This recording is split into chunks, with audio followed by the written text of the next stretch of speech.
Hey, I'm Tom Kelly. Welcome back to the channel. Today, I want to explore two essential guitar techniques, selective picking and hybrid picking. These techniques have become crucial to my playing and songwriting, and I think they can open up a lot of creative possibilities for you as well. Let's start with hybrid picking. It's a combination of traditional picking and finger picking where you use your pick, but you also bring in the other fingers to pluck the strings as well. This technique has been around since the late 60s thanks to guitar players like Isaac Guillory, and now you can hear it in genres all the way from country to metal to jazz. The real benefit of hybrid picking is the flexibility it gives you. By using multiple fingers, you can create patterns and textures that would be difficult to perform with just a regular pick alone. It allows you to approach the guitar in a more dynamic way, kind of like playing the piano where you have control of each note individually. Now on to selective picking. This is a newer technique that's been popularized by Tosin Abasi from Animals as Leaders. Selective picking combines legato and alternate picking to create melodic and rhythmic patterns that often feel unique and sometimes unexpected.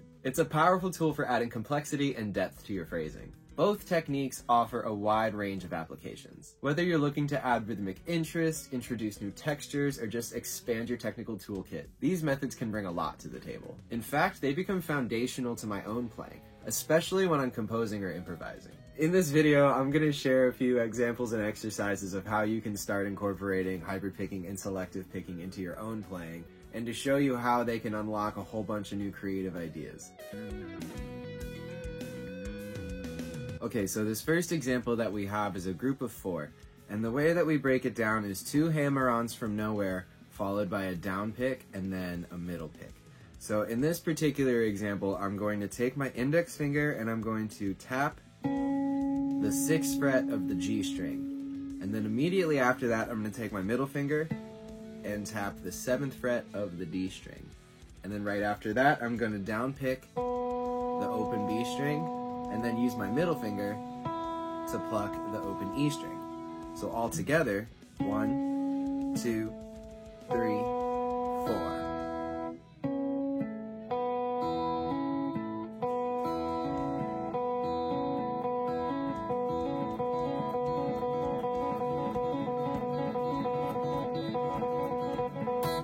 Ooh, it got a little dirty right at the end. So right now I'm using a major third followed by the B and the E string.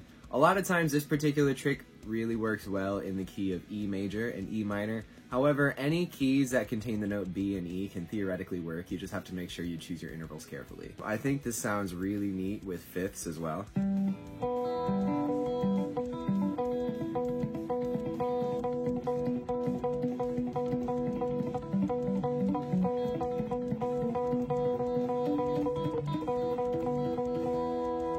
Get all kinds of interesting textures with this one. And it's only 4 notes. It's fairly simple, but it takes a little while to really dial in.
Okay, so this next example is a group of 5. Basically, we're building upon the idea that we established in the group of 4, but we're going to add one more hammer-on from nowhere in the beginning before we downpick on the open B string and middle pluck the high E string. In this particular example, I'm going to use an A triad, so I'm going to start by taking my index finger and hammering it onto the 9th fret of the G string. And this is a hammer-on from nowhere, so we're just going to straight tap. And then I'm going to take my ring finger to the 11th fret of the D string, and then my pinky to the 12th fret of the A string. And then after that, down pick on the open B, and then middle pluck the open E. So now all together,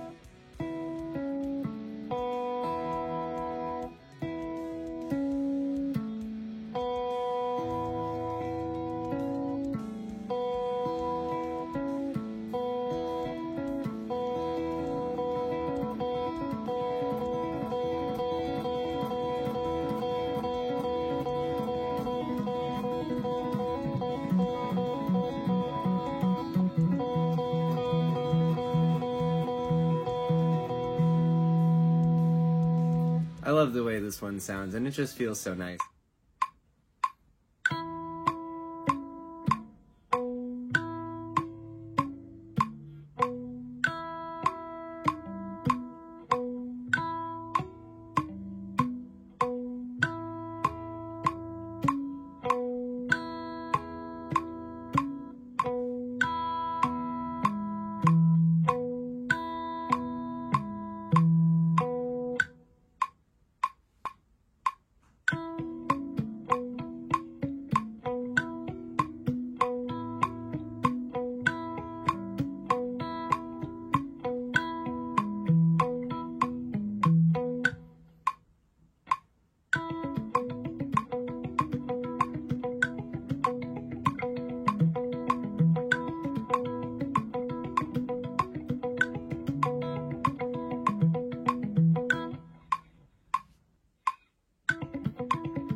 Another really fun way to apply this particular pattern is instead of using the triad, we can use a suspended arpeggio or triad. I'm not exactly sure what it is.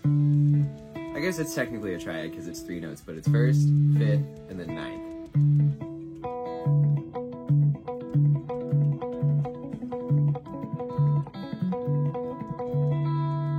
You can combine them too with the original triad idea. Get some really interesting ideas out of that. But yeah, that's the group of 5. So we're essentially just gonna add one more note to create a group of 6. In this particular example, I'm using the top 4 strings in the key of... What key are we in? E minor. Okay, so this is the key of E minor. Okay, so for this particular example, I'm gonna use an A major 7 arpeggio. And to do that, I'm going to start by hammering on from nowhere on the 4th fret of the E string, followed by my middle finger on the 5th fret of the B string, then my ring finger on the 6th fret of the G string, and then finally my pinky on the 7th fret of the D string. And then, like the other 2 examples, we're going to down pick on the B string, and we're going to middle pluck the high E string. So now all together we have 1, 2, 3, 4, 5, 6. 1, 2, 3, 4, 5, 6.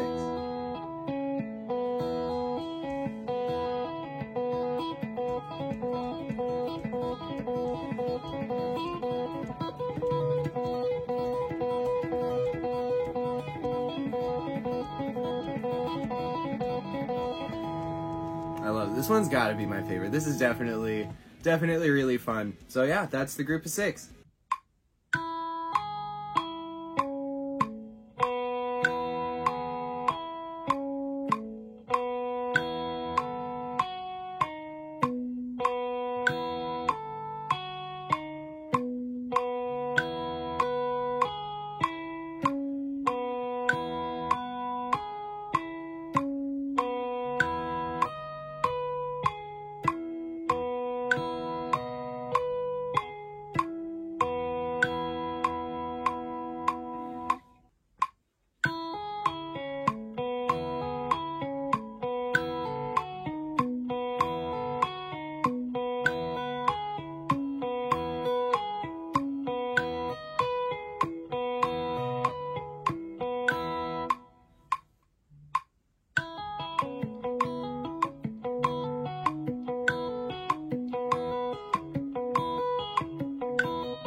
Okay, now this last one is a really interesting one. This is a group of 7, and this is probably the most syncopated one, although this one feels really comfortable once you get it. Okay, so for this particular group of 7, we're going to use a C major arpeggio or pattern. I'm not exactly sure. We're going to start by down picking on the open A string, and then we're going to tap our index finger on the 3rd fret of the A string. Then we're going to tap our ring finger on the 5th fret of the D string, and then down pick the D string while we're still fretting that note.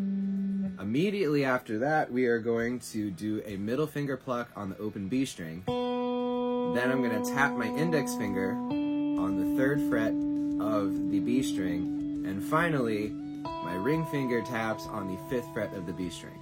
Okay, so let's try that one more time. Pluck open A, tap the 3rd fret of A, tap the 5th fret of D, down pick while still fretting the 5th fret of D, middle finger on the open B, tap the 3rd fret of the B with the index, and finally tap the 5th fret of the B with the ring finger. Let's see what that combination looks like all together.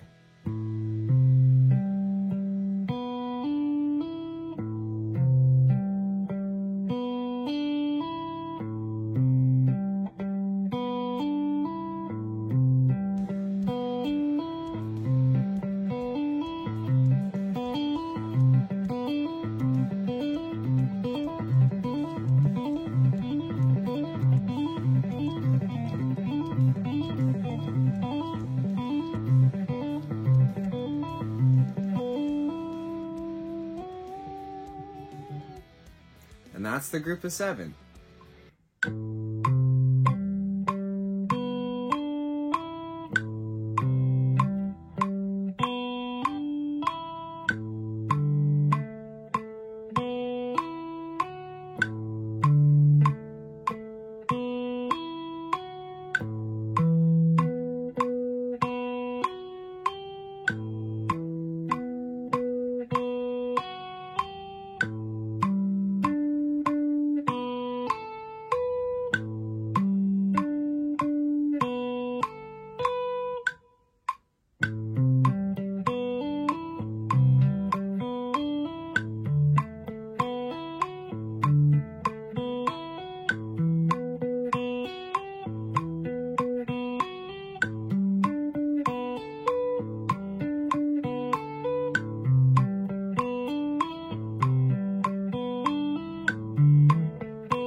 Alright, so there's a few different ways you can start incorporating hybrid picking and selective picking into your own playing. Hopefully you could see how these techniques can open up new doors creatively. Whether you're looking to add more depth to your rhythms, experiment with textures, or just challenge yourself with something fresh. As with any new technique, it's going to take some time and patience to really integrate them into your playing, so take it slow at first. Start with the exercises we covered and then gradually build up speed and complexity. Over time, these ideas will start to feel more natural and you'll start to see how they can fit into your own style. If you found this helpful, make sure to drop a comment below with any questions or ideas that you're working on. And of course, don't forget to like, subscribe, and hit that notification bell so you don't miss any future lessons. If you're interested in a one-on-one session with me for some more personalized guidance, feel free to shoot me an email at TomKellyGuitar or send me a DM on Instagram at TomKellyGuitar. Thanks for hanging out. I'll catch you in the next one.